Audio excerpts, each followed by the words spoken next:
a una voz que no puede faltar en el análisis de lo que ocurre en nuestro México, en nuestra realidad, en la 4T. Déjeme saludar al mejor, bueno, a uno de los mejores, para que no se nos sonroje como siempre, a uno de los mejores moneros, de los mejores caricaturistas de México, hombre importante en la 4T, Rafael Barajas, el Fisgón. Mi querido Fis, te mando un abrazo, ¿cómo te va? Al contrario, te mando dos, ahora sí que te mando dos y te felicito por lo que están haciendo, es un esfuerzo bien importante. Oye, pero retomando lo que estás diciendo, el tema de la violencia simbólica, es decir, yo creo que, es decir, me parece muy respetable tu postura, me parece muy respetable la postura de Andrés. Yo quiero señalar lo siguiente, es decir, primero, yo estoy convencido de que pues en principio no está bien quemar la efigie de figuras políticas porque obviamente tiene una implicación agresiva muy fuerte. Yo estoy de acuerdo contigo en que es parte de una vieja tradición mexicana y que se revela, se refleja claramente en lo que era la quema de Judas.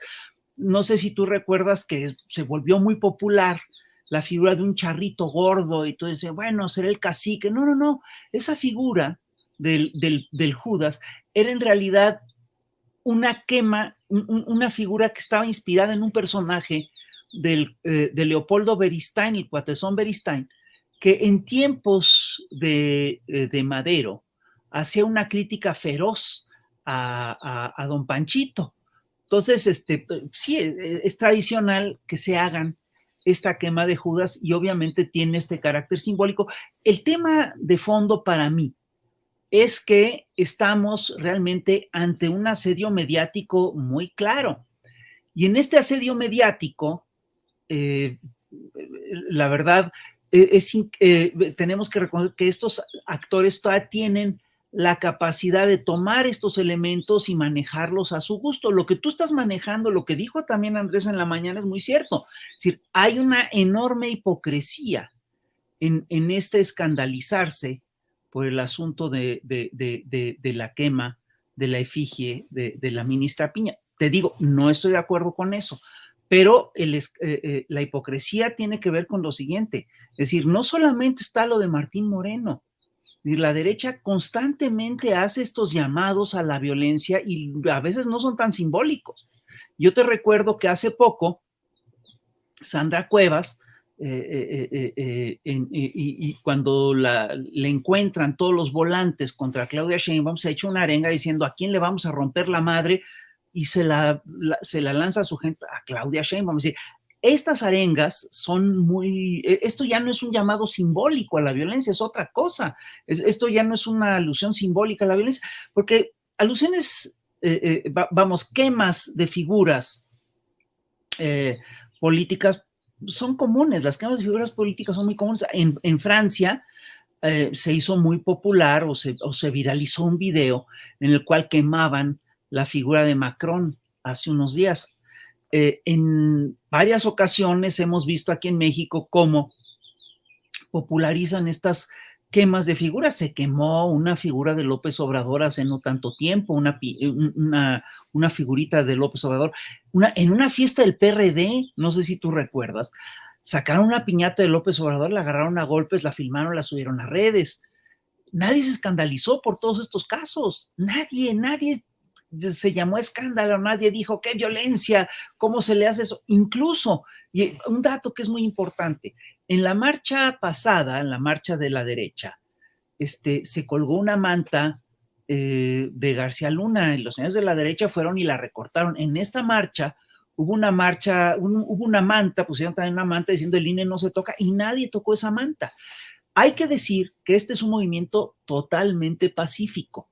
Es un movimiento que no rompió un solo vidrio siquiera, es decir, nadie nos puede decir que hayamos herido a nadie, lastimado a nadie. Es decir, la derecha es la que suele meter, cuando hay violencia en las marchas de las izquierdas, es la derecha la que la mete. Lo que hay que decir aquí es que estamos, este tipo de cosas, además de que no son correctas, el movimiento morenista lo tiene que cuidar porque estamos ante un asedio de medios. no se nos permite ni siquiera la violencia simbólica. Incluso yo recuerdo que hace muchos años, cuando llegaba Felipe Calderón y que Felipe Calderón empezaba a gobernar, cuando la derecha se está echando una campaña violentísima contra López Obrador, diciendo que López Obrador era un peligro para México, Felipe Calderón equiparaba las caricaturas que le hacíamos al PAN y a él con esa campaña de descrédito. Perdón, era una cosa totalmente desproporcionada. Nosotros publicamos en un medio relativamente marginal y lo que hacíamos eran críticas fundadas y ellos soltaban mentiras abiertas en cadena nacional a todas partes y nadie, y nadie les decía nada y querían equiparar eso a una crítica que era fundada. Me parece una total desproporción. Y lo que hay que decir, lo que hay que señalar, es que todo esto de Norma Piña es claramente una cortina de humo. Es una operación mediática muy bien hecha, que la derecha conoce bien y que tiene un antecedente en una cosa que ocurrió en 1984, cuando un grupo de gente que estaba hizo un evento cerca de la embajada, frente a la embajada norteamericana, si mal no recuerdo, protestando por un discurso que había dado Octavio Paz a favor de la intervención en Nicaragua, llamando a los contras héroes de la libertad. Y en aquel entonces quemaron, yo creo que hicieron mal, quemaron estos sectores de la izquierda una figura de Octavio Paz y se hizo un escandalazo que duró años y hasta la muerte de Octavio Paz se recordaba que cómo se habían atrevido a quemar la figura del gran poeta de México, que sin duda Octavio Paz era un gran poeta, pero lo que había dicho Octavio Paz en aquel discurso, pues sí tenía, pues ¿cómo te explico? Si era muy criticable, porque sí se estaba nombrando héroes de la libertad a señores que estaban cometiendo actos de violencia real en contra del sector sandinista. Dicho esto, por supuesto, esto no, al decir esto, yo no avalo de ninguna manera lo que está haciendo ahora el señor Ortega, pero son cosas muy distintas, son momentos muy distintos. Lo que yo quiero decir es que esta operación mediática sí tiene una razón de ser de fondo, distraer centrar la atención en el caso de una quema de una piñata. Y te digo, cuando estas cosas no se hacen cuando no se ha tocado el tema, cuando afecta a figuras de la 4T, ¿no? Es decir, pero centrar toda la atención mediática en el tema de la quema de Norma Piña, lo que busca es tapar el peso que tuvo realmente la marcha de este pasado sábado. Fue una marcha muy importante, fue una marcha de resonancias históricas, fue una marcha que recordó básicamente, pues, que empezó recordando, el discurso de Andrés Manuel empieza recordando que lo del petróleo, que Rafa, se quitó el petróleo del Tratado de Libre Comercio. Dime. a ver, antes de que vayamos al análisis, a ver, Sí. que quede claro lo que estás diciendo, porque la gente tiene que tenerlo claro para que no se nos vaya a confundir y no se vaya a distraer. Esta operación mediática tiene que ver con intentar tapar el gran respaldo popular que a año y medio de que se vaya de la presidencia Andrés Manuel López Obrador mantiene. Qué cabrón lo que el análisis que estás haciendo, Rafa, y creo que por ahí va la cosa. Claro, yo estoy convencido, pero fíjate, es una operación mediática bastante bien hecha, ¿eh? Es una operación mediática bastante bien hecha. Fíjate, en la hagiografía cristiana, en todo el elogio de los santos, nos encontramos con que la santidad o la beatificación se logra básicamente por dos vías. Una, por la vía de los méritos propios, es decir, por la vía de los milagros. Tú beatificas a quien hace milagros y santificas a quien hace milagros. Y la otra es que se beatifica y santifica a los mártires, a la gente que tiene una fe tan fuerte que soporta torturas y soporta violencia y que entrega la vida por una causa. Por ejemplo, aquí en México tenemos a los niños de Tlaxcala, que son mártires porque defendieron la fe católica. Y hay muchos santos cristianos que llegaron, que llegaron al cielo, que fueron beatificados y santificados porque fueron torturados y maltratados. Aquí el caso de Norma Piña es un caso muy curioso porque a ella no la puedes acusar de hacer hechos milagrosos o de tener una vida ejemplar, porque si tú revisas el caso de Norma Piña, pues ve nomás, han estado liberando narcos, ya soltaron a Rosario Robles, liberaron las cuentas de Cárdenas Palomino y liberaron las cuentas de Genaro García Luna. Están abriendo la puerta para sacar a Lozoya. Es decir, eso no es una vida ejemplar. Entonces, ¿cómo la puedes beatificar? Por la vía del martirio. Y te voy a decir algo, hay una cosa que es muy interesante en este proceso. Es decir, yo recuerdo que hace unas semanas salió un tuit en redes sociales que a mí no me gustó, en el que un señor ponía una bala y decía, esta es la solución para Norma Piña. Ese señor yo ni lo conocía, nunca lo había visto en redes. Y mi impresión es que es un tuit plantado, ¿no? Pero tiene esa dirección.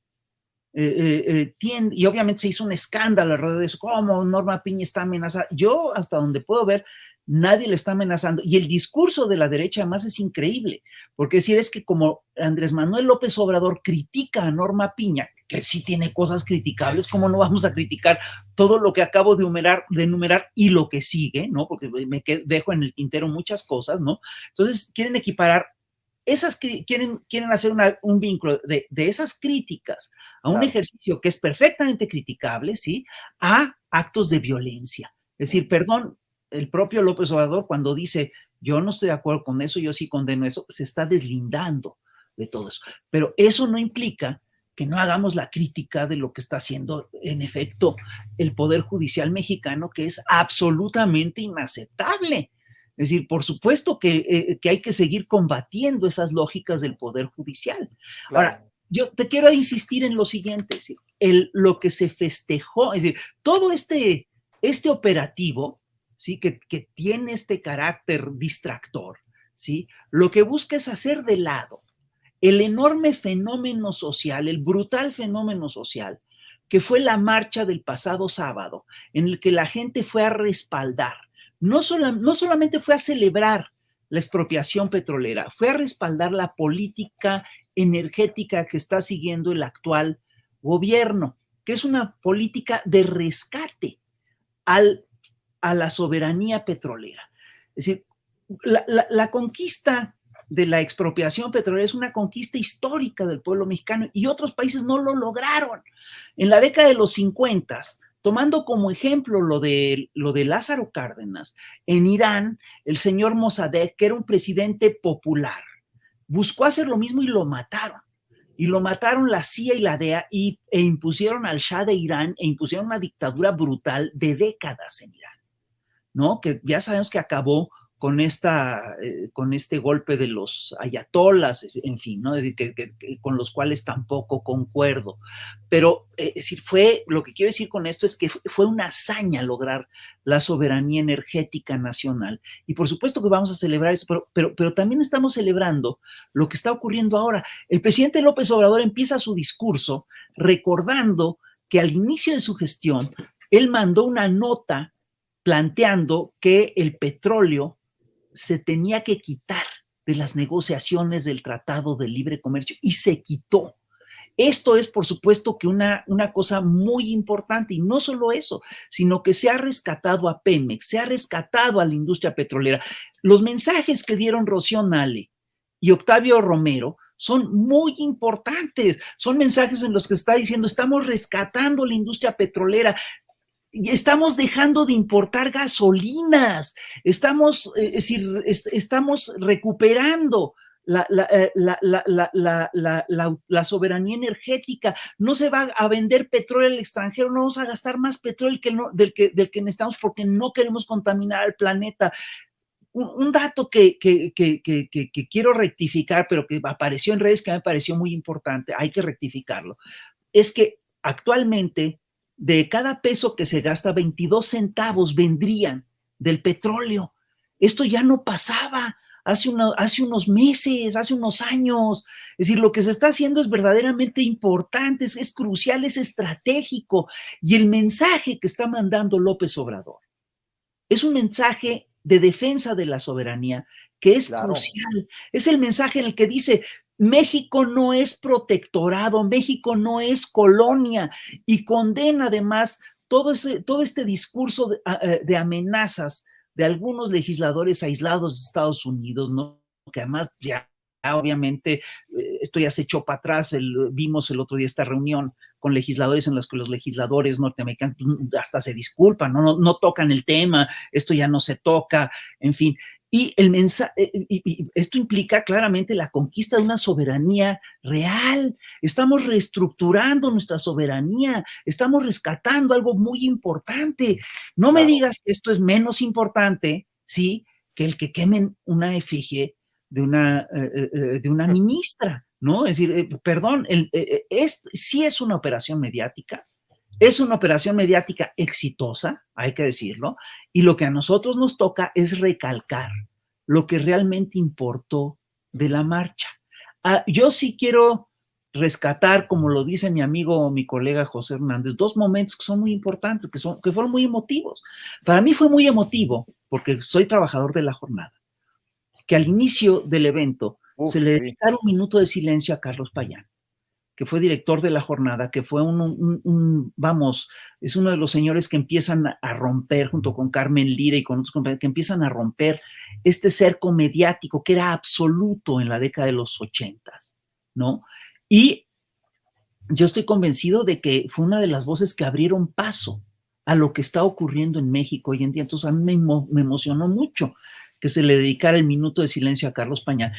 Y finalmente me emocionó mucho también este momento en el que Andrés grita: intervencionismo no, cooperación sí, sometimiento no, oligarquía no, clasismo no, racismo Pues no. era el espíritu de Payán.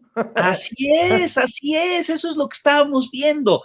Fíjate, libertad y democracia sí, honestidad y justicia sí, justicia social sí, igualdad sí, soberanía sí.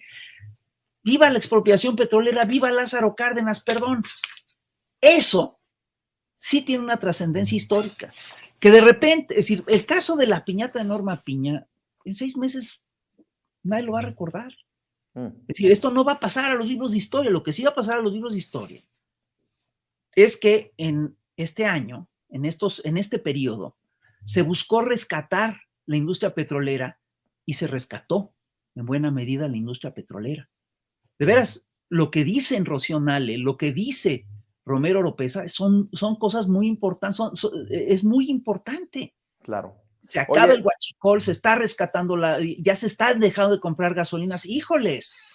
Hay otra parte también del discurso del presidente Andrés Manuel López Obrador que es muy combativo y fue un momento para mí que he vivido tantos años en Estados Unidos chingón. Cuando dice el presidente: jamás permitiremos que violen nuestra soberanía y pisoteen la dignidad de nuestra patria. En momentos en que vemos a un Santiago Krill que casi dice: arrodíllese ante nuestros vecinos, presidente. Vean y escuchen este momento en el que el presidente Andrés Manuel López Obrador pronuncia estas palabras, y ya seguimos platicando con Rafa, el Fisgón. Sometimiento, no. Intervencionismo, no. Oligarquía, corrupción, clasismo, racismo, libertad, democracia, honestidad, justicia social, igualdad, soberanía. ¿Tenemos otro, David? A ver si lo tienes por ahí. Jamás permitiremos que violen nuestra soberanía y pisoteen la dignidad de nuestra patria.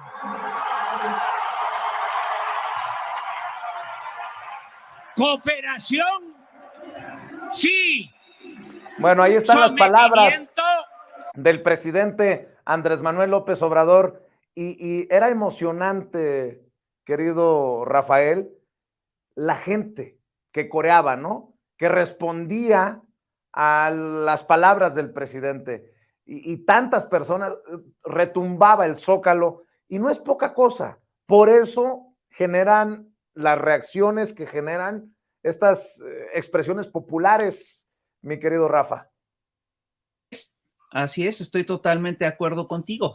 Y fíjate, otra cosa que yo quisiera recalcar de esta marcha es que efectivamente vino gente de absolutamente todo el país. Yo me topé con gente de Mexicali, de Chiapas, de Sonora, de Yucatán, de Guanajuato, y vino masivamente y en contingentes organizados. Y tú lo viste en tu programa, ¿sí?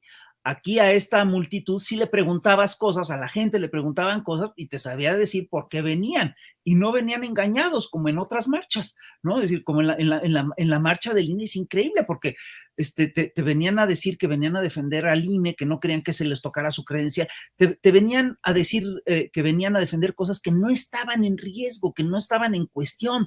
Aquí lo que vimos es un sector de la población que está enterado. Y mira, unos días antes de esta marcha, en el instituto organizamos cerca de 100 y tantos eventos en toda la República para difundir lo que fue la expropiación petrolera. Entonces, eso te explica también que venga la gente pues enterada, dicen, mira, te da datos. Es decir, no solamente es cuantitativamente distinta esta marcha, de la marcha de la derecha, sino que es también cualitativamente distinta. Es una marcha de gente mucho más informada y enterada. Es la marcha de un tejido que aquí lo que yo vi es un tejido organizado de gente con información. Y esto es otra cosa, es otro nivel. Y regresando a lo que tú decías, fíjate, parte de la defensa de la soberanía, por supuesto que tiene que ver con el tema del combate a las drogas. Es increíble lo que acabamos de ver, ¿no? En el juicio de Genaro García Luna, cómo tenían infestado el Estado a todos niveles con el narcotráfico, ¿no? Y ahora resulta que inconcebible que la DEA y el FBI no estuvieran enterados de lo que estaba ocurriendo, ¿no? Eso es inconcebible. Y esto básicamente de lo que te habla es de que estos organismos norteamericanos pues no defienden la soberanía nacional y tampoco son muy confiables. Este dato que ha sacado López Obrador en varias ocasiones, de que el exdirector de la DEA aquí en México se iba de vacaciones con narcotraficantes sin avisarle al gobierno de México, pues supongo que no sé si le avisa al gobierno de Norteamérica, posiblemente tampoco, pero te habla realmente de que la DEA, la CIA, todas estas, el FBI, la ATF, todas estas agencias norteamericanas que tienen la costumbre de intervenir en nuestro país, pues no son confiables. Y sobre todo, el solo hecho de tenerlas vulnera la soberanía. Y además no sabemos qué están haciendo y tampoco sabemos qué tan coludidos están con el narcotráfico, no sabemos qué juego traen. Y me parece, por lo tanto, absolutamente inconcebible, me parece inconcebible e inaceptable que Marco Cortés, el dirigente del PAN, esté queriendo hacer una suerte de consulta para decirle a la gente que sería buenísimo que Estados Unidos, que Estados Unidos y la DEA en especial, con toda su experiencia que tiene, nos ayudara realmente a combatir el narcotráfico, porque aquí no lo estamos haciendo bien. Me parece un descaro increíble que eso venga del partido que metió a Genaro García Luna al frente de la dirección de la seguridad nacional. Eso me parece un descaro increíble, ¿no? Y me parece además inaceptable que esto lo digan en un momento en el cual, después de muchos esfuerzos, está empezando a bajar de manera efectiva la violencia en nuestro país. Porque desde que desató Calderón la violencia, todos advertimos, dijimos, este señor está desatando una espiral de violencia que va a tomar décadas bajar. Bueno, no está tomando décadas bajarlas, ya está empezando a bajar y es una hazaña. Eso me parece que es verdaderamente un acto de sometimiento al extranjero inaceptable y revela una vez más lo que ya sabíamos. Hay un sector del país que tiene la herencia de la colonia y que está acostumbrado a las lógicas coloniales y que busca que México siga siendo una colonia. A este sector pertenece el PAN.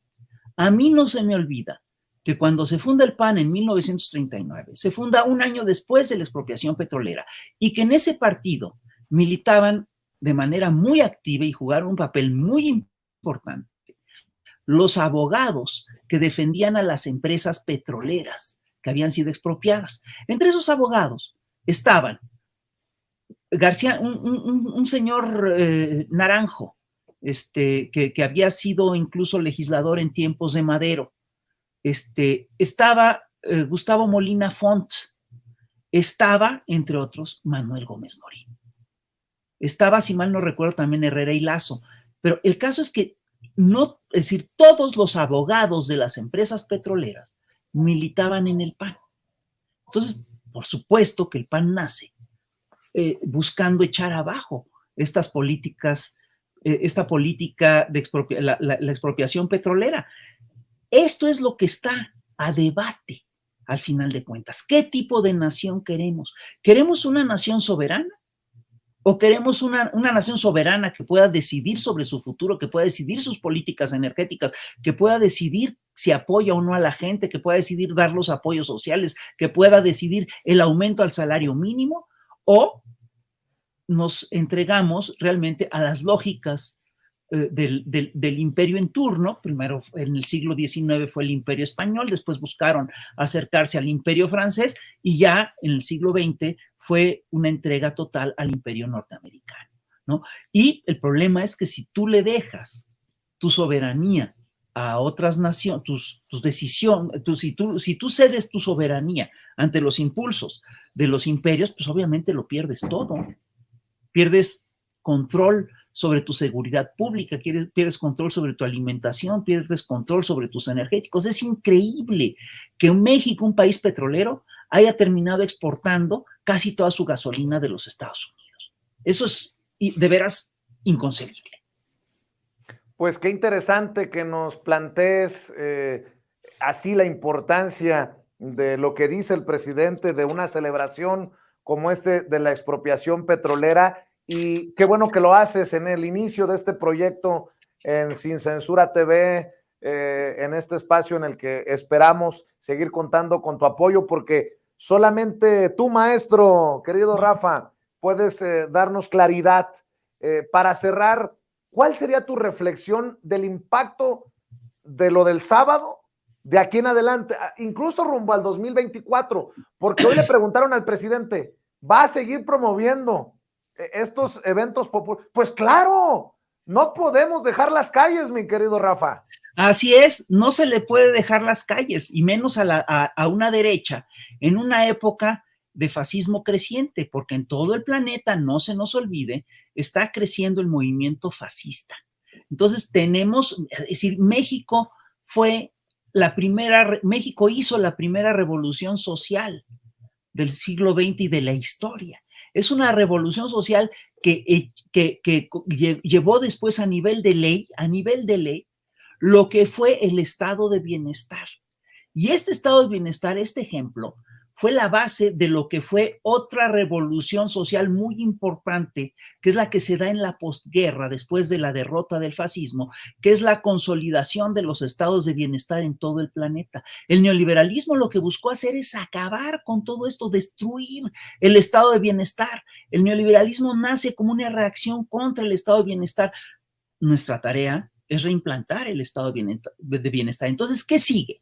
Sin lugar a dudas, sigue impulsar la reforma energética de la nación, lo que implica también reforzar la reforma eléctrica de la nación. Lo que sigue es sí impulsar una reforma judicial, porque lo que está haciendo el aparato judicial en México es absolutamente inaceptable. Tenemos que hacer, por supuesto, también una reforma electoral de fondo, porque el sistema electoral que tenemos es totalmente insostenible, es carísimo y no garantiza elecciones libres. Tenemos además que impulsar la justicia social, tenemos que impulsar la libertad de expresión. Este es un país que está acostumbrado a hacer transformaciones. Esto que estamos haciendo ahorita es muy impresionante, porque significa, es decir, estamos haciendo una revolución pacífica. Eso significa que hemos aprendido de las anteriores transformaciones que hemos hecho y que estamos impulsando una transformación de distinto tono, de distinto timbre. Y es una transformación que la verdad es benéfica y que si tú revisas, pues trae un apoyo popular muy importante. No se te olvide que en todas las encuestas López Obrador tiene una aprobación de cerca del 70%. No se te olvide que en el Estado de México, Delfina Gómez le lleva 20 puntos de ventaja a su competidora del PRIAN-RD. No se te olvide que a pesar de la fractura en Coahuila, Guadiana va 2 puntos arriba del candidato del PRIAN. No se te olvide que en Tamaulipas, elección reciente, y que el senador que fue electo con el 76% de la votación. Entonces, perdón, es un movimiento que tiene una gran legitimidad. Y sí, te quiero decir, necesitamos unidad dentro del movimiento, necesitamos tener claro qué es lo que estamos buscando. Y una de las cosas que estamos buscando consolidar es, sin lugar a dudas, la soberanía. La soberanía, y esto lo decía Lizardi en el siglo XIX, la soberanía es la base de todo, es la base de la nación. Sin soberanía no hay libertad. La soberanía es la capacidad que tú tienes de tomar tus propias decisiones. Y vivimos, como lo recordó Lorenzo Meyer el otro día, en un planeta en el cual todo el mundo te habla de soberanía, pero en el cual realmente son pocos los países que pueden ejercer la soberanía, porque efectivamente vivimos en un país, en un planeta, perdón, en el cual todavía pesa la tradición colonial, la tradición imperial. El lograr la soberanía de México, por supuesto que es crucial para México y también para todos los pueblos de América Latina y me atrevo a decir para todos los pueblos del mundo. Entonces, esa es la importancia de la marcha de este sábado. Lo de Norma Piña la piñata de Norma Piña es una anécdota muy menor dentro de todo este proceso. Y la operación mediática que se hizo alrededor de eso es una operación interesante, pero no más. No puede ocultar lo que realmente ocurrió, que es realmente un proceso de reexpropiación petrolera. Eso es lo que estábamos celebrando. Así es, estoy de acuerdo contigo, querido Rafa. Te mando un abrazote, querido Fisgón. Espero que regreses muy pronto para el deleite de la audiencia de Sin Censura y adelante con el Instituto Nacional de Formación Política de Morena que tanto Ahí vamos. se necesita. Por lo pronto te mando un abrazo, Rafa, y estamos al pendiente. De corazón. Rafael Barajas, el Fisgón, uno de los mejores caricaturistas, de los mejores moneros de nuestro país y quien dirige precisamente el Instituto Nacional de Formación Política de Morena, hablando con nosotros sin censura. Le digo que aquí lo más importante es la voz del pueblo y si no me cree, afortunadamente ya están aceptando nuestra invitación para participar, para compartir, para opinar sin censura. Personas, amigos, hermanos como Daniel, un migrante mexicano en Estados Unidos que ya nos manda un saludo. Gracias, Daniel, un abrazo hasta donde te encuentres. Échalo, David.